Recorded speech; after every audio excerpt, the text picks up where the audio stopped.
Et ce qui tue beaucoup de gens, et même beaucoup de chrétiens, c'est quoi? C'est parce qu'on est attaché à certaines choses. Vous allez voir qu'il y a des gens qui viennent à l'église, ils donnent sa vie au Seigneur, mais il a du mal à se détacher même des chapelets. Il a du mal à se détacher de cette statue de la Vierge Marie qui est dans sa chambre. Ils ont du mal parce que tu as grandi avec. Alors quand tu as la statue, on vient, on prêche, on dit non, écoute, on n'adore pas la Vierge Marie. Tu dis non, non, non, c'est la maman de Jésus, c'est la maman de Jésus. Pourquoi je ne peux pas l'adorer? Non, il n'y a qu'un seul médiateur entre Dieu et les hommes, à savoir Jésus-Christ. Je suis désolé ce matin, Marie n'exauce pas les prières. Marie n'écoute pas les prières, Marie n'exauce pas les prières. On a inventé l'ascension de Marie. Marie n'est pas montée au ciel comme le Seigneur est monté au ciel. Un seul est monté au ciel. Et bien-aimé, après sa résurrection, un seul est monté au ciel. Et les anges sont venus le chercher.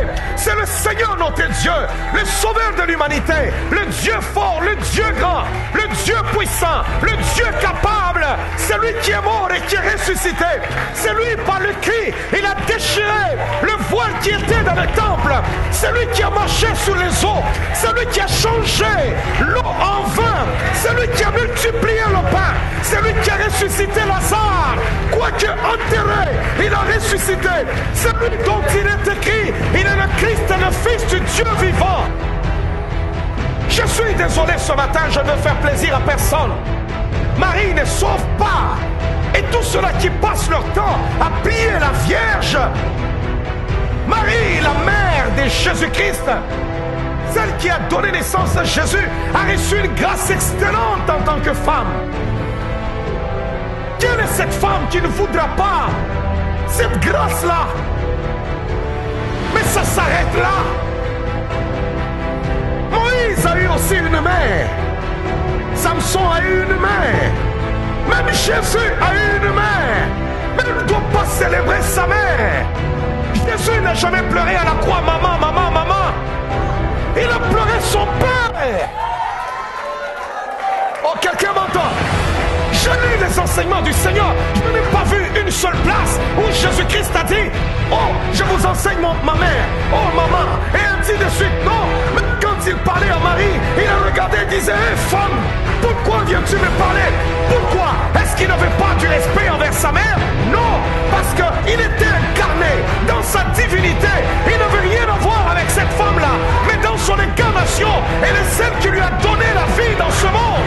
Tout ce que je sais, c'est qu'à la croix, avant qu'il ne meure, avant qu'il ne parte, il a regardé celle qui lui a donné la vie et il a dit: fils, voici ta mère, et mère, voici ton fils, parce que je ne vais pas te laisser en l'air, je vais sécuriser ta vie. Mais en dehors de ça, en dehors des affaires spirituelles, je me tourne vers mon Père. Père, je remets mon esprit entre ta main. Il n'a pas appelé Joseph à la croix, il n'a pas pleuré Joseph, il n'a pas enseigné Joseph, il n'a pas enseigné Marie. Mais d'où vient l'enseignement de Marie dans l'église? D'où vient l'enseignement de Marie? Si l'on vous dit allons vers ceux qui évoquent les morts et qui prédisent l'avenir, la Bible dit, vous répondrez: est-ce un peuple n'évoquera-t-il pas son Dieu? Évoquera-t-il les morts en faveur des vivants? Marie est morte, elle a été enterrée. Et au jour du Seigneur, elle ressuscitera. Nous aurons la chance de rencontrer cette femme pour lui dire: waouh, quelle grâce excellente!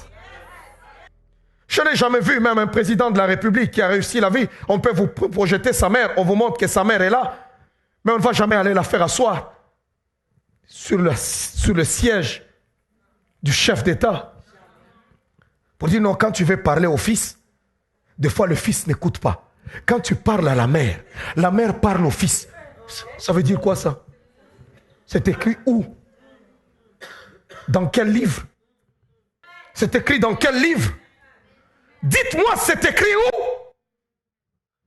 C'est des coutumes païennes. Ça vient tout droit de l'enfer, de Babylone. Où lorsque vous trouvez leur Dieu, il y a toujours une déesse. Mais quand on trouve dans nos affaires, dans la Bible, il n'y a pas de déesse. Alors, on a introduit une affaire malignement.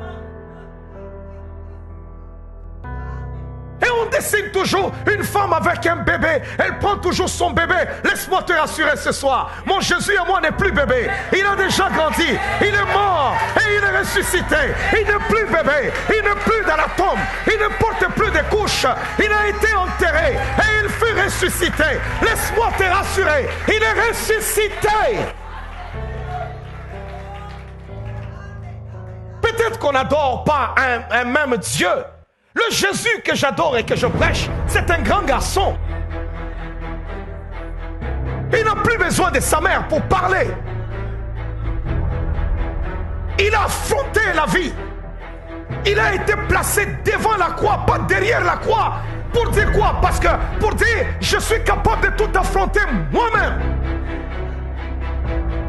Alléluia. Il y a des cultes qu'on a introduits, des fêtes dans l'église qui n'ont rien à voir avec la foi. Tu viens adorer le Seigneur chaque matin, tu viens prier Dieu, mais dans ta chambre, tu caches encore des statues de la Vierge.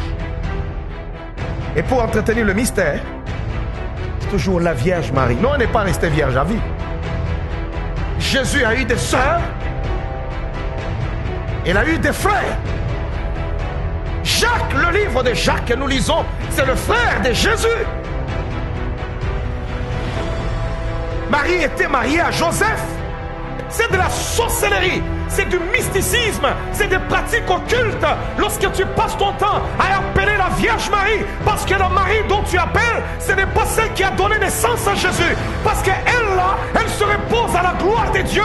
Elle est tranquille où elle est, parce que la parole déclare: oh toi qui écoutes la prière, tous les hommes de la terre iront vers toi. Il n'y a qu'un seul qui écoute la prière, c'est notre Dieu. Ils ne sont pas deux. Ils ne sont pas deux. Je ne partage jamais ma gloire avec quelqu'un, nous dit la parole de Dieu. Non. Alors on se fabrique des histoires, tout ça, des statues, et on met là-bas. D'abord, ça vient d'où qu'on se fabrique des statues? Ça vient d'où? Mais lisez la Bible, ne devenez pas la proie des hommes. Dieu refuse qu'on fasse une représentation quelconque. Mais vous entrez dans certaines églises où il y a des statues, il y a des représentations. Mais Dieu dit: je suis un Dieu jaloux, tu ne te feras pas d'image taillée. Il est tellement fier qu'il refuse qu'on les transporte d'une chambre à une autre chambre, d'un pays à un pays, parce qu'il est partout en même temps. Les gens qui passent le temps à invoquer les saints. Tu es dans ta chambre, tu commences à prier.